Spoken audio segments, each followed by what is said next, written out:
bring in meteorologist Ella Dorsey, who is really going to explain the path of this storm and kind of what we've seen throughout the morning and continue to see today. Yeah, so when we got on air, when I got to work this morning, guys, this thing was a Cat 4 storm. So it was a lot stronger than it is now. Remember, when we talk about categories, it's just the wind strength within those storms. And that wind strength is really confined to the eye wall, which is just the very center of the storm. That eye wall only extends maybe for 20 miles. So that 20-mile span is the area that gets the biggest wind devastation. That's the area where we see really, really, really major impacts from these storm systems, right? But it's not only the wind, it's the storm surge. This morning we were seeing storm surge, and we still are down in the Tampa area, which is 100 miles south from the center of this storm. A wall of water was on land. I'm getting some messages in from people in Anna Maria Island, which is kind of near Clearwater Beach, completely underwater there. So this is having a massive impact, okay? It has weakened to a Category 1 hurricane. Again, that is just the wind speed in the storm. So sustained winds in that eye wall are now 90 miles per hour. Let me take this off for you. And you can see that eye wall is now in Georgia. So this storm has now moved into Georgia.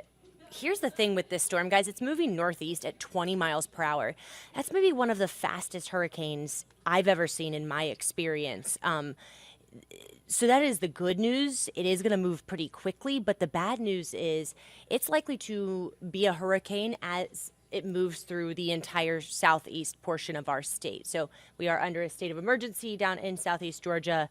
Let's dig in a little bit, okay? So once again, this thing made landfall as a Category 3 this morning around 7:45. That was in Perry, Florida, which is in the Big Bend area of Florida. Another piece of good news, Big Bend area of Florida, not a highly populated area. Perry has a population of about 7,000 people. So much better than, Fort Myers, where we saw Ian make landfall last year. For North Georgia, we're just looking at showers this evening. Really going to be a pretty minimal impact.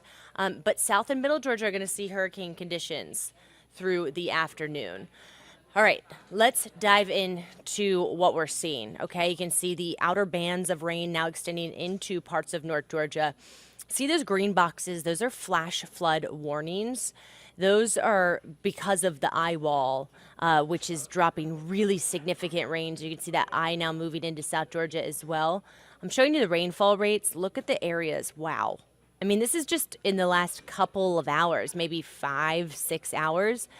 Valdosta area down to Thomasville, north central Florida along I-10, 9 to 10 inches of rain. That is significant flooding. So if you have friends and family in Valdosta, I know a lot of kiddos go to Valdosta State, college students, you want to check in on them, all right? Because they're experiencing the eye wall conditions, massive flooding, really strong winds as well.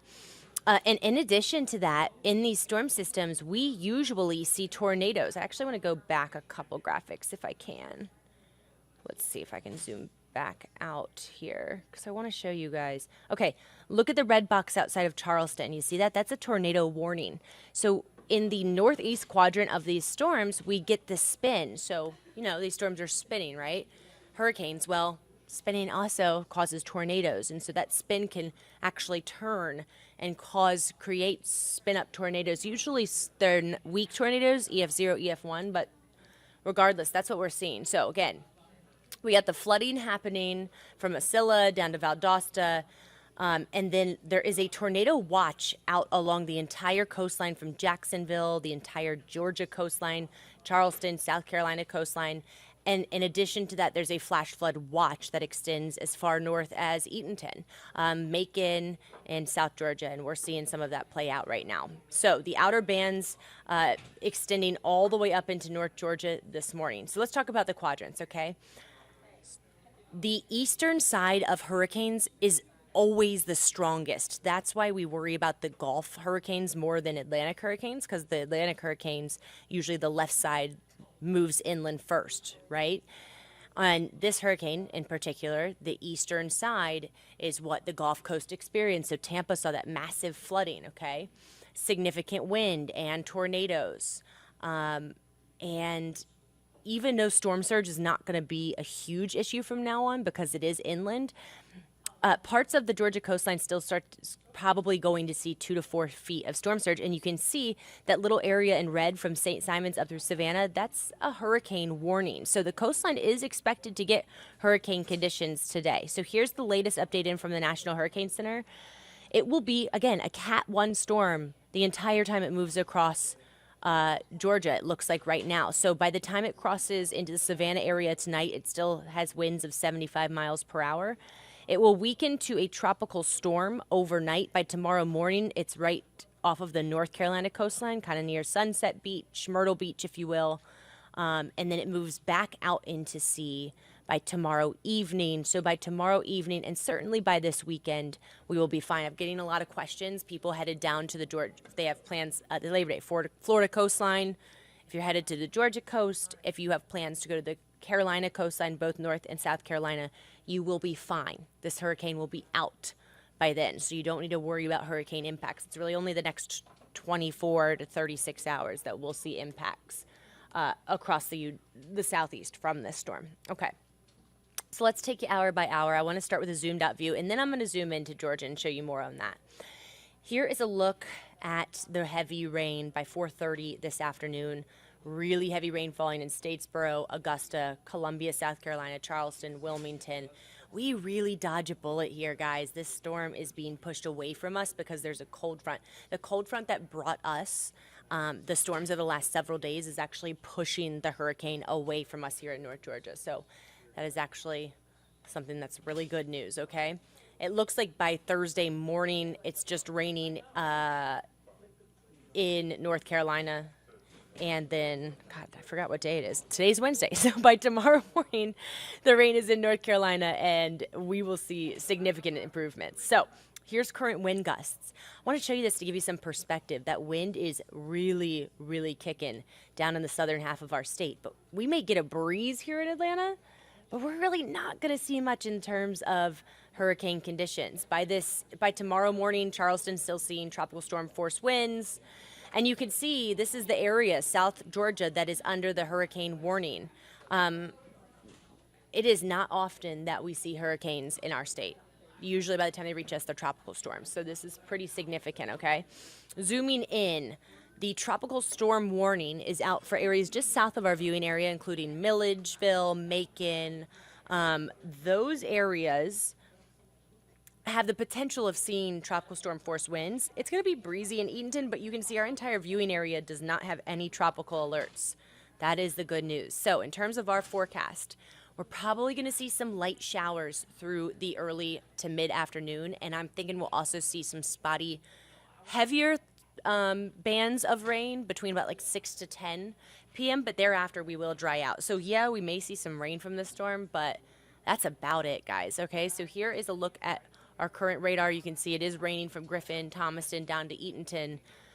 I'm going to stop the clock at around 3:30. You can see a few showers making their way into Metro, maybe a tiny bit of light rain in North Georgia, but look at the heaviest of the rain.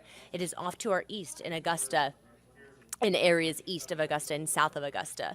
Now, again, we may see a few bands of heavier showers this evening, but generally a very low impact for us here. That is the really good news. And by tomorrow morning, the sun will be back out, and it will be really nice outside, really for the remainder of the work weekend into the weekend. So the flash flood threat is much higher just outside, once again, of our viewing area.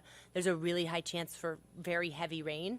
We may see some isolated flooding down south and east of our state, but really here's the rain potential, and I'll tell you, be honest with you, all the models are really bringing very little rain totals to our area, anywhere from about a trace. Maybe some of those bands of evening showers this evening could have heavier rain embedded within them, but overall our flash flood threat is pretty low. If you look down to our south, yeah, like what we just showed you down in Valdosta where they were getting 10 inches of rain, that's possible from Charleston to North Carolina. So this is going to be a big impact storm. Even as it weakens to a tropical storm, the rain and the flooding is still going to be a major impact in the Carolina coastline. For us here tonight, we will clear out. And guys, I cannot wait for the rest of the week. We get what we call subsidence behind these hurricanes. These hurricanes move through and we get sinking air. And when air sinks, your humidity drops. You see little to no rain. It gets a little bit cooler outside, so you're really going to feel that tomorrow. It's going to be really, really nice outside, mid to upper 80s, okay?